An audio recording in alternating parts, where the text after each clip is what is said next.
Good morning, everyone. I'm Jill Woodward. I'm an Education and Families Manager within North Lanarkshire Council. So I'm going to look at this a little bit differently, except the fact that I am just recently appointed and was up until very recently a head teacher within North Lanarkshire and of one of our newest schools, which was one of our 3 to 18 campus that did very similar to Stuart, opened a school and turned it round from its overhead projectors, video cassettes and everything else and into a digital school. So when I talk you through things this morning, I'm going to kind of show you where we are in North Lanarkshire Council, what our consideration is at the moment, and hopefully give you a wee bit of a picture of kind of, what we're looking at and where we're looking to take things. Now, I'm just going to try and share my screen and I'll let Craig come in and tell you a wee bit about him as well. Hi, so I'm Craig Barnstaple and I am currently lead of the digital school which North Lanarkshire have set up in the last 6 months. Prior to that I was a continuous improvement officer or quality improvement officer, but we called them continuous improvement officers for a couple of years. And prior to that I was a faculty head in one of our kind of high schools. But I've been with Jill on sort of digital stuff probably for the best part of kind of 18 months now. And as I remember going to Jill School, and Jill School was one of the kind of real sort of pioneers around digital learning in North Lanarkshire. But I'll let her tell you more about that as she goes kind of through her kind of presentation. Hopefully you should all be able to see it, and as I say, I'm not going to read you through everything in this. There'll be a lot of text up here and I'll put it onto the team site later on so that you've got access to this way so that you can see some of the stuff that I'm going to kind of talk you through. For North Lanarkshire, we very much talk in terms of universal additional intensive, whether that's with digital or anything that we are doing. And our ask or our start place when I came out on secondment and even prior to me coming out was what would the universal offer be? And for me, to have digital at the core of what you're doing, it needs to have leaders to place it at the heart of everything you're doing. And you can see the graphic there from the enhancing learning and teaching. And that's what I used when looking at how we would develop leadership and digital leadership across our school estates, but also what I looked at when I was looking at in terms of our school. Each of those can be taken separately, each of those can be a separate focus, but they are completely interdependent and relying on each other. And you will see, I hope, as we go through this, where those are still at the heart of what we are doing within North Lanarkshire Council and what we do within our schools as well. So for us, digital and its universal offer became a priority prior to a lockdown or a global world of a pandemic. As an authority, we'd begun looking at digital pedagogies and strengthening digital approaches to the delivery of learning and teaching. We were doing that in the more normal world of 2019-18 by looking at developing learner leadership of digital skills, by running CLPL for young people, training them on the digital skills, training them on the digital tools, training them with their teachers on embedding that into their learning experiences so that young people were the driving force and taking that forward. We also delivered targeted staff training, probably, as Kirsty said at the start, more on the tools and the skills, but trying to upskill our staff. I'm very aware that, and we'll come on to it again later on, that if our staff don't have the skills, this won't be embedded. It will become a 1 year, 2 year hit, and it will start to dip off again. We saw an increase 10 years ago in the bad winters that we had, where we had young people learning remotely. We never called it that at the time, but they were snowbound for a large period of time. We saw an uptake then in the delivery of digital and how we'd engage with children. Technology has moved on. What we don't want is the dip when we come out of this back to a more traditional method of delivering learning and teaching. Craig, you noticed there that went with previously gone with a martini approach to that. I would say that digital for me is to always be as accessible as a pencil. That's mine. Children have a choice in how they learn. Digital will also make the difficult happen and the impossible a reality if we support our staff in how we're going to move that forward. The other part for us in universal offer was a look at a digital classroom, and that was refreshing our senior phase. For us in North Lanarkshire, we had young people travelling across the authority, which from Kilsyth to Wishaw, if you know it, is quite a distance. And when you add in some roadworks and traffic, that can take quite a while. And it was looking at making sure that young people's curriculum choice was at the heart of what they were able to do, and it was not impacted by locality. So we were planning naively to run a pilot for 2 years out of one of our secondary schools to deliver advanced higher and minority higher subject, and maybe 2 subjects, from a digital delivery perspective, where those young people wouldn't be getting in taxis, wouldn't be leaving their own school, and would be able to access that high quality learning and teaching from their own building.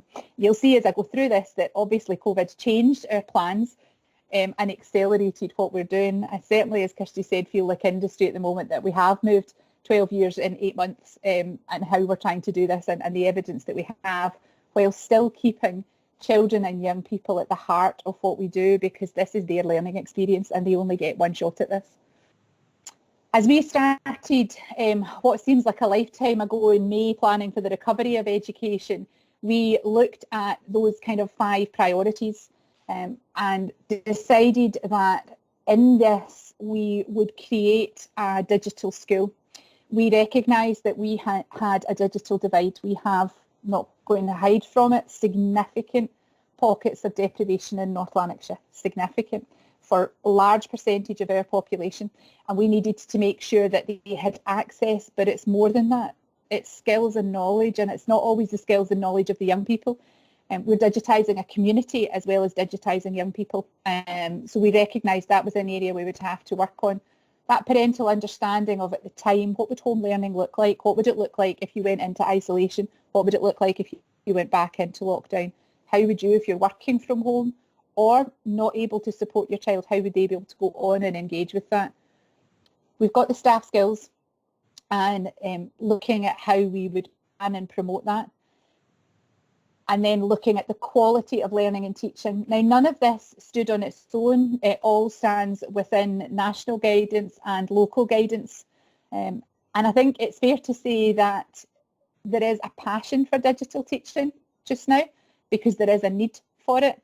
But that passion is balanced with a fear of the unknown and a fear of being asked to deliver your learning and teaching in a new way. And our staff are anxious about that. Our children are probably more ready to embrace it. But I'd say our parents have got anxieties and concerns about it as well. So for us, we did create a digital school. It is not an actual building with all 36,000 children in North Lanarkshire attending it. And we did appoint Craig as the lead of that school. That school then has support in its virtual sense from our Scottish Attainment Challenge teams, from myself as an education manager, and from our directorate in how we are developing digital learning and teaching. And these were our 5 concerns, and very similar to what I showed you a minute ago, because that informed what we were doing. It is about that divide. What is the divide? What does it look like? What do our young people need that they don't have access to at the moment? Is it just devices? And in many cases, we've up to about 1,500 young people who also need connectivity. They don't have it in their homes in North Lanarkshire at the moment. So looking at how we continue to engage that, and that we have more equity of provision. Communication to families. We also have a skills gap with families. There is an increase in demand on digital skills within the world of work, but our parents are not necessarily the young people who previously were educated on that. So we are very aware we need to support our parents and families in understanding what those digital skills are, how will they engage with it, how do they support their child to learn in a way that they never ever had to do. It's hard enough when we introduce a new way of doing a calculation that a parent has never used previously, but to now make learning virtual, you do need to bring parents along board with that and have clear and concise communication. And just as everybody has said before about creating guides and prompts and things for parents, we've done the same, but we've tried to take the pressure away from our schools. So the digital school takes on board the creation of those. Now we tap into the work that's being done, and Craig will talk to you about some of the staff we have leading this sector for us. But we will bring on board and collate what's happening out in our schools, give it a common branding and a common goal so that parents know that it's linked to digital, and develop a resource library of a whole range of resources, guides, videos, prompts for staff to be able to use with families and with children. CLPL and our digital curriculum are the two, and we're going to go on and talk about those probably in the most. If we don't have a curriculum right, then it doesn't matter how the delivery is done. It doesn't matter if it's textbook, pen and pencil in the classroom, or a laptop, an iPad, or a digital device. Key pedagogy and key learning and teaching are at the heart of how we're developing this and how we're leading it and how we're supporting our schools to develop it. Digital is just the approach that we take. We are still having good teaching and good learning and a consistent approach to that. But to do that, we need to train our staff and upskill our staff so that they have the confidence and not the fear of the unknown, and that they're supported in turning resources, for some of them, careers worth resources, which are paper-based, onto digital resources that they are able to access, to use and to engage young people in. So curriculum and CLPL are a significant part of this for us. Digital data is also crucial for us, and we've created our own dashboard within North Lanarkshire, which we do essentially to collate all data and professional judgments for our schools. And we're developing our Glow data and data using programs like Sumdog onto that so that schools can see.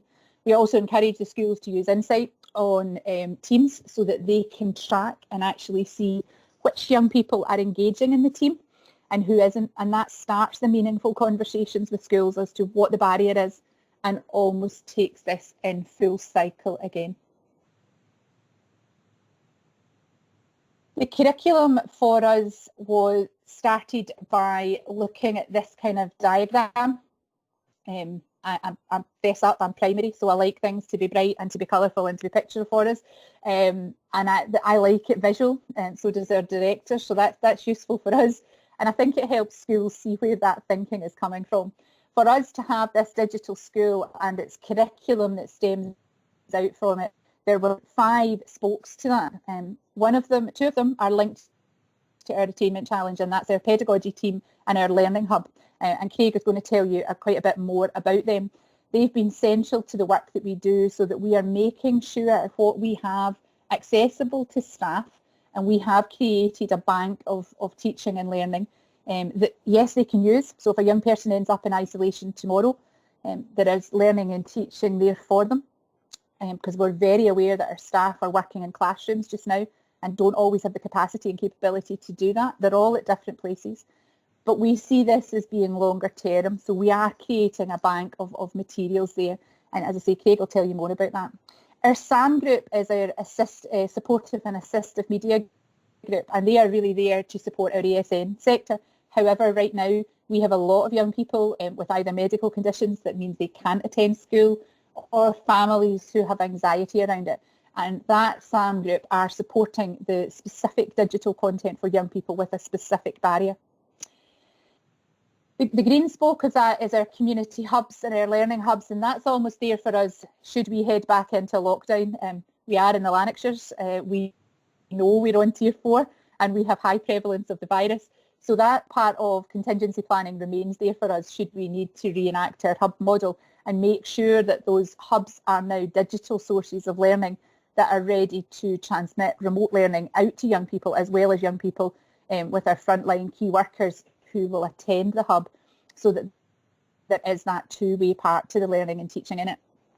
And there's our Pathfinder staff, and I'm not going to steal Craig's thunder here, because if I keep going, Craig will say I've left him nothing to talk about.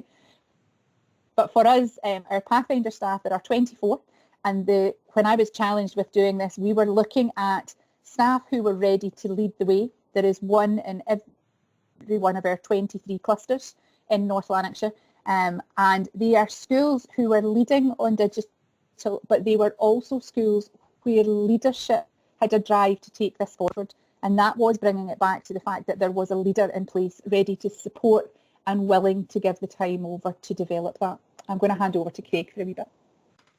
Thanks, Jill. So I'm going to talk a little bit more about the kind of development of of the curriculum, first of all. So, as Jill mentioned, what we did was we used some of our sort of extra staff that were employed sort of as part of the kind of recovery process of education to staff 24, as Jill mentioned, what we call Pathfinder sort of schools. Basically, what that was it, in terms of staffing, gave these 24 schools one member of staff extra to allow the head teacher or head teachers there to sort of free up a member of staff or equivalent to one member of staff to try and create content for the digital school. And as Jill mentioned, the content was kind of twofold. There was an initial idea that, well, what we want to do here is try and create content should children or young people be isolating at home, and that staff can use as progressive learning while these young people are at home. But at the same time, staff might have, 2 or 3, maybe 5 of the young people isolating, but they've still got 25 children in front of them to teach. So they don't have the time to sort of go and look at content. So that content is there to be used as a sort of contingency, I suppose, is probably the kind of best way to look at it.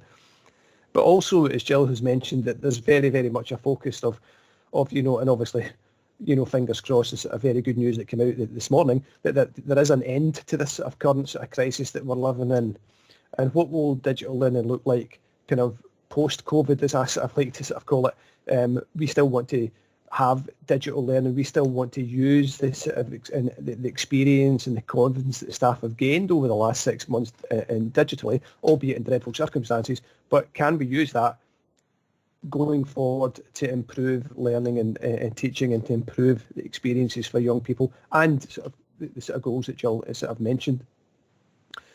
And just a wee sort of interesting anecdote is that we actually already have found that some of the content that we have put on initially as a contingency is being used by staff for young people in their classrooms just now. So it is sort of working already.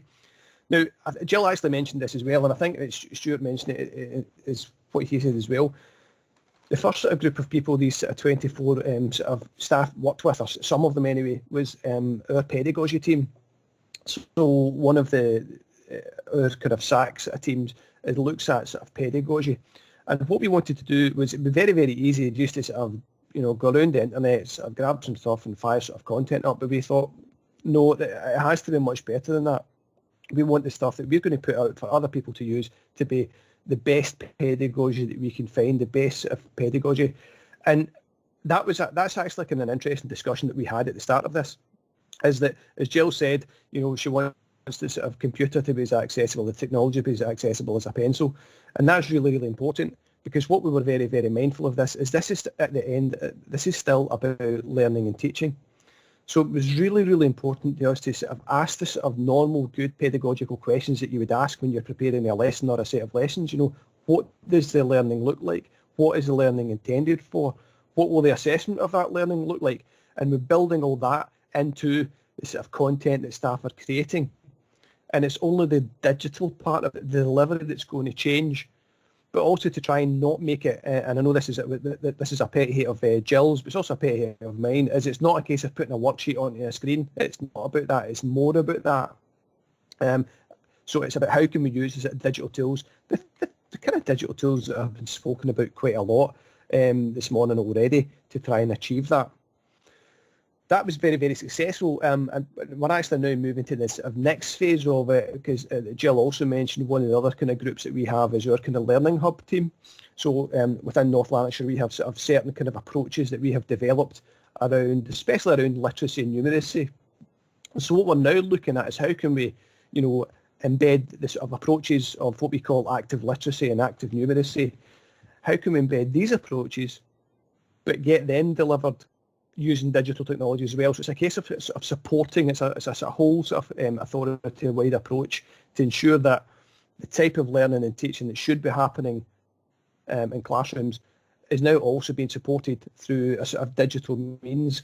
So that's the kind of next step that we're actually, and has actually just started over the last sort of couple of weeks, is working with these teams and the sort of education support officers in those roles to try and look at how we further increase this of digital provision that we have across the kind of authority. And actually, it actually fits I'll let sort of Jill's kind of move that screen. So that's a wee kind of snapshot of sort of on the right hand side of the screen is a wee sort of snapshot of where we are or where we were actually last week in terms of the kind of digital content that we have. So in terms of literacy and English, you can see it's split into the kind of sort of core reading, writing, talking and listening, and then sort of split into the sort of different levels there up to sort of third, fourth. And we have, as part of this, sort of concentrated our efforts in looking at the BGE, probably for a couple of reasons. Probably because we felt that in terms of sort of national qualifications, it's relatively easy to find digital content, by just going onto Google and finding stuff. And also then we were aware there was a lot of work being done within the West Partnership around looking at sort of senior phase content and digital senior phase content. So our sort of initial focus was looking at the broad general education and how we could sort of look and create a content around that first of all. And I know Jill's going to kind of talk you through the other wee kind of graphic that's on there as well. She just needs to get herself off mute first of all. So yeah, the flowchart that's there is to say that whilst we are looking at this, and Craig and I's job very much just now is to look at this from an authority level and right across all of our schools, we are also supporting our schools then to be able to deliver this in their own right. And we continue to support them to do that. And I completely recognise that every school within North Lanarkshire, and we've got about 156 of them, is at a different place in delivering digital learning and teaching to children and young people. But I do want to make sure that this is sustainable for them. So the graphics and the flowcharts, I say, I'll put this up. Schools are given these so that they are able to work themselves through the steps of where they should be and where they should be going and what sort of things to look at and to consider. We issue digital guidance, and we've done that since the period of lockdown. The first one went out on the 20th of March. We're now at version 5, ready to go out this week, which supports them with live learning, recorded learning, child protection with the window that you're going to have into a young person's life. But they've also been given a template for a school improvement priority, structuring everything for them right the way through from the start of, if you're at the start of this journey, how you're going to take it forward, and how are you going to ensure that we don't flip back to large groups coming together in the evenings. Even as Craig said, of good news today about vaccines, they're still saying social distancing and masks. How are we going to make sure that this digital learning and teaching continues and is embedded as we move forward? So the schools are being supported with all of that as well. We'll move this on, and Craig's going to talk to you a little bit about CLPL and the broad offer that we have there. Hi, Jill. Yeah, I think it follows just very neatly on from what Jill said. If this is to be sustainable and this is something that we're going to take forward in the long term, then getting the CLPL right for staff is really, really important. And Jill said there's lots and lots of, various levels of kind of tech savvy, if that's the right word to phrase to use, across, the authority. So what we did in terms of CLPL, it's a little bit small, but you can maybe just make it out to fit the model we have for offers across our Education Families Directorate within North Lanarkshire. Is that we have basically sort of 3 levels. So we have a universal offer, we have an additional offer, and we have what's called an intensive offer and we have that for a variety of things from ASN, but we have it also for this digital CLPL. And basically, to explain it, the universal offer is basically the kind of offer that is there for every member of staff across the authority.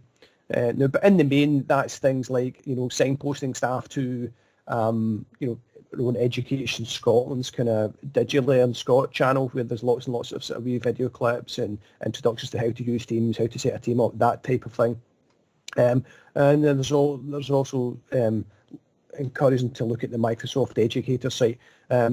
We, as an authority, decided to use the Office 365 products, probably for similar reasons that were mentioned earlier, but it was just, that's what we decided. We decided not to use Google, just to use Microsoft, have staff using sort of one platform and sort of have a training around the sort of one platform to begin with anyway. The next level was the kind of additional level. So the additional level was, we asked, that's the royal we, it was Jill that asked. Jill asked every establishment in our authority to nominate a digital champion, someone who would lead digital learning across their own establishment. So we created this group of people, and we have a kind of additional offer for them. So there's additional sort of CLPL offers for them, many of which actually have been supported by George, who's on this call today, in terms of how to use Teams a little bit deeper, how to use things like OneNote a little bit further, and there will be others. But the idea is that they have been supported in their sort of professional learning to then take that back with a view to sort of sharing their knowledge and sharing their sort of expertise across their own establishment. And one of the interesting things that Jill said when she was asking schools initially for the digital champion is that this is something that, at the end of this session, Jill is going to ask staff for their digital champion for 21-22, but that she would actually quite like that to be a different person, so that it's not just the one person, because as we all know that very often the kind of people that stick their hand up to do things are people who maybe want to sort of move on professionally, and very often that's kind of what happened. I was involved in assessment and moderation for a while, and that very often happened was that people get trained up in assessment and moderation within a school, and then before they know it, they were moving on to be a principal teacher somewhere. So it's about upskilling as many staff as we can across the authority, and that's what the sort of additional offer as well. And that's on top of the kind of Pathfinder staff that we've mentioned. There's an awful lot of time being invested in sort of good quality CLPL for those staff there, to try and sort of get the expertise across, as Jill mentioned, 156 establishments, an awful lot of people. And then above that, we have this what's called an intensive offer, which is a digital leadership programme, which Jill will kind of explain a little bit more about now. Okay, so last session, in session 1920, we developed a leadership programme within North Lanarkshire, and that leadership programme was aimed at aspiring heads, deputies and principal teachers. And the programme for those three levels has been endorsed by Education Scotland, and people on it are interviewed for it, applied for it, and are taken through principles of leadership and developing a systematic approach to that, and looking at best practice around leadership, self-evaluation, school improvement. And I decided this year that would be our intensive offer, and we would create a digital leadership course for our digital champions and our Pathfinder staff. It's year one, and we have about 82 applicants at the moment who are taking part in the training for this session. It is embedded in national best practice, and its first session, which was led by Craig, focused in on the standards and on how good is our school for. And it is looking at leadership as well as digital leadership, so that we are supporting our schools to be able to develop this as a pedagogical approach and to develop it in a robust and sustainable way, looking at how you make this a feature of your classroom, how you develop partnerships to do this, how you self-reflect on this, and how you embed it in self-evaluation to know that what you are doing has been a success and will be embedded for the future. It is about it being a sustainable change, and it's about developing our staff, many of whom that are taking part in this are class teachers, may well be aspiring PTs, some of them not, but giving them the leadership skills as well to create that and support that moving forward. Inquiry is also going to be a part of this programme, and staff are going to be asked to complete a professional inquiry on digital that they are developing in their own school at the moment. Not an additional workload for them, because all of the people who have gone forward are developing digital as a teaching and learning approach within their schools. And as I said, it's therefore embedded in self-evaluation. We are now going to look to bring this one to Education Scotland for endorsement as well, so that it will be a sort of 4-part leadership programme that we have. Just to sum up from kind of Craig and I, it's probably very different to the other two, the presentations this morning, and I guess I listened to them as a head teacher thinking, yes, that's in school, and I'm probably giving you an authority view, but I'm also giving it from the point of view of I recognise not all of our schools are as far down the line as the previous two that we heard from this morning, and we are then supporting them to make sure that this change is sustainable and is managed, but is also giving the best learning experience to children and families. We Craig and I meet regularly with our colleagues from social work, with our colleagues from community learning and development, with our colleagues who work directly with our children who are looked after and accommodated, and our winter leavers. This doesn't just sit in what's happening in our schools, in our primary classrooms and secondary classrooms. We haven't taken a significant focus in early years, because I'm certainly by no means saying that we want learning during a remote period to be digital for young people, but we are working with our quality officers in early years to make sure that we're supporting families and developing those skills early doors, so that when children do start primary, families and children themselves have the skills ready to be able to pick up that kind of digital learning and teaching. Yeah, I would re-echo what are the challenges? The challenges are your curriculum, and the challenges are your staff and your staff skills. And as I try to remind myself regularly, this is system change. This is transformational system change. We are doing it just now in the midst of a pandemic, which hopefully one day we'll be living with and not living through. But we want this to be a system change that's sustainable and long-lasting and makes a difference to how we teach children and young people moving forward. You do sometimes need to take a risk, but I would always say embed that in self-evaluation, so that we know where we've gone wrong, what we would need to change the next time, and continue to have children's experience at the heart of what we do. Both Craig and I are happy to take any questions you've got, and as I'll get this way added on to the team site, and I hope it's been of use to you this morning.